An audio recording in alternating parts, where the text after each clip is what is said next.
refrigerator A works between minus 10 degree centigrade to 20 degree centigrade, while refrigerator B works between minus 10 27 degree centigrade to 17 degree centigrade.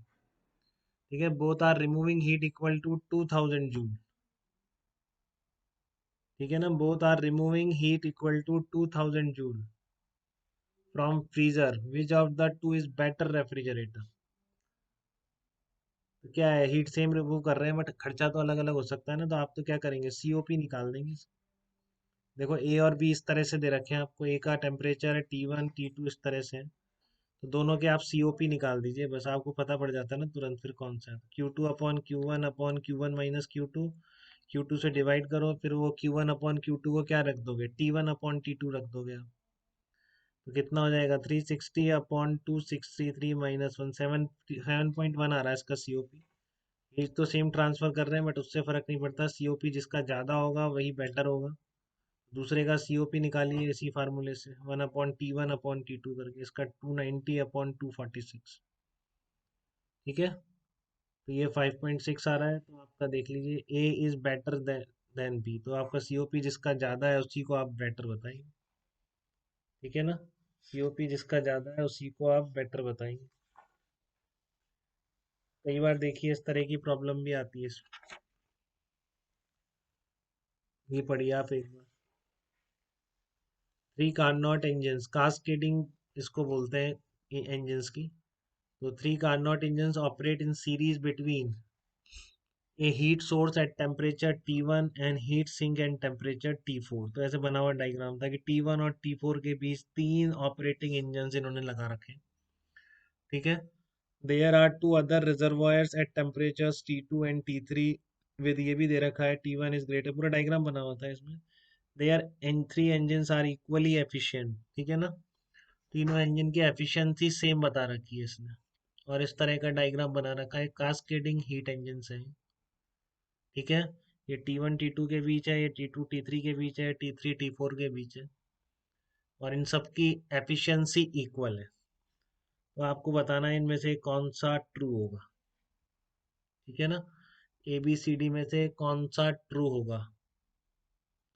तो कैसे करेंगे आप, पहले की efficiency equal to दूसरे की एफिशिएंसी इक्वल टू तीसरे की एफिशिएंसी, सबसे पहले तो ये दिख रहा है आपको, और फार्मूला पता है आपको इंजन की एफिशिएंसी का, 1 - T2/T1, यही है। आप क्या करा, आपने तीनों को इक्वेट कर दिया, देखो 1 - T1/T2, 1 माइनस उल्टा कर लिया T2/T1, याद है कोई बात नहीं, 1 - T1/T2, नहीं मैंने उल्टा कर दिया, क्या होता है 1 - T2/T1 होता है यार, ये गड़बड़ हो गई। नहीं, मैं तो डायग्राम गलत बना दिया मैंने, आंसर कैसे मैच,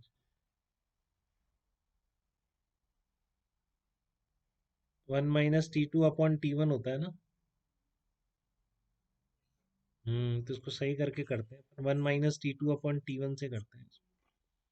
ठीक है, 1 - T2/T1 equal to 1 - T3/T2 equal to 1 minus, इसको हटा दीजिए अभी बेकार हो गया, 1 - T3/T2 इक्वल टू 1 माइनस, उससे भी आंसर मैच कर दिया, इससे भी कट जाएगा, ये उल्टा सीधा एक समान है इसमें, 1 - T4/T3, यही है। ठीक है, तो इससे क्या निकल के आएगा आपका, इससे निकल के आएगा T2/T1 equal to T3/T2 equal to T3/T4, ये निकल के आएगा, देख लो एक बार आप। और इसी को उल्टा भी तो कर सकते हैं, उसमें क्या हो गया, उल्टा कर लो, T1/T2 equal to T2/T3 equal to T3/T4, T3/T4 equal to lambda, ये निकल के आ गया। ठीक है ना, T1/T2 equal to T2/T3 equal to T3/T4 equal to lambda. ठीक है, तो अब क्या करेंगे, कैलकुलेटिंग T2 T3 T4, देखो अब आप इससे कर सकते हो, यही तो आ गया है।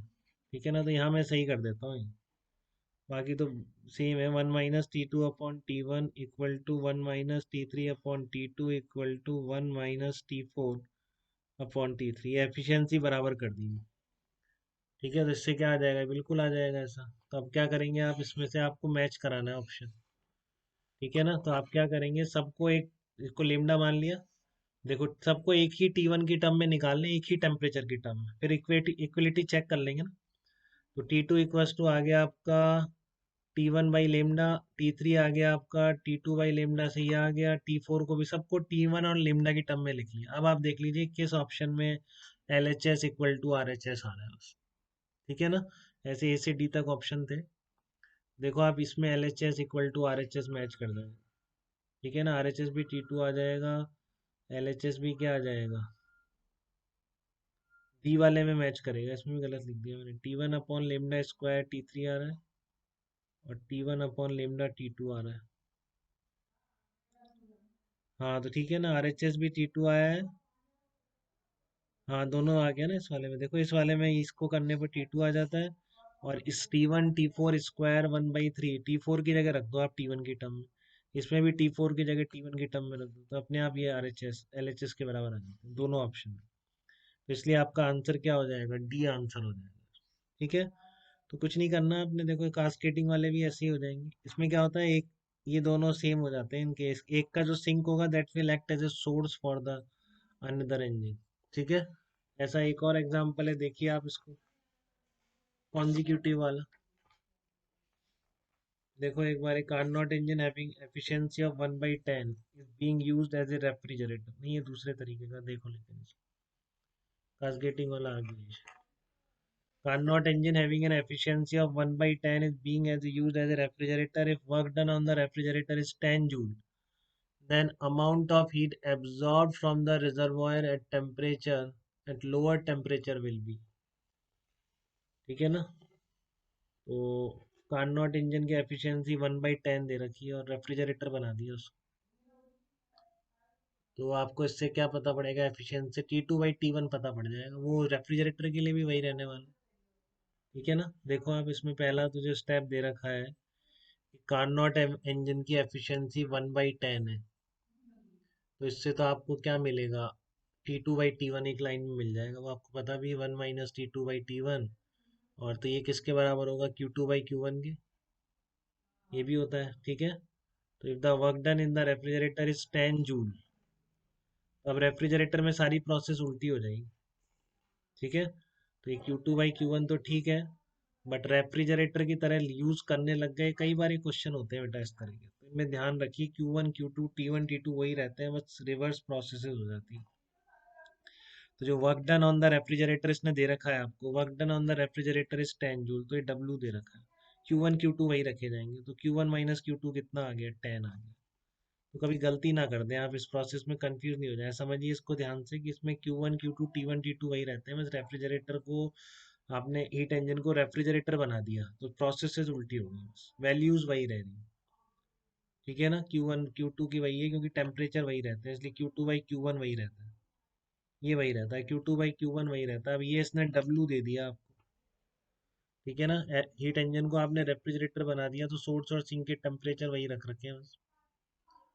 ठीक है, लिख देता तो और भी अच्छा लगता, नहीं लिखता है, लेकिन बहुत बार नहीं लिखता है, ऐसे क्वेश्चन बहुत मिलेंगे आपको। उल्टा करते ही आप क्या करते हैं, टेम्परेचर वही रख लेते हैं, तो रेशियो वही रह जाता है Q2/Q। अब वो जो आपका काम करा रहा है, जो भी कह रहा है, तो उसने बोला रेफ्रिजरेटर पर 10 जूल वर्क होता है, तो amount of heat absorb from the reservoir at lower temperature, तो Q2/Q1 पता है आपको, Q1 - Q2 पता है, तो सॉल्व करके क्या निकाल लेंगे, Q2 की वैल्यू निकाल लेंगे, क्योंकि वो हीट एब्जॉर्ब है, तो वो 90 जूल आंसर आ जाएगा, आपका आंसर C हो जाएगा।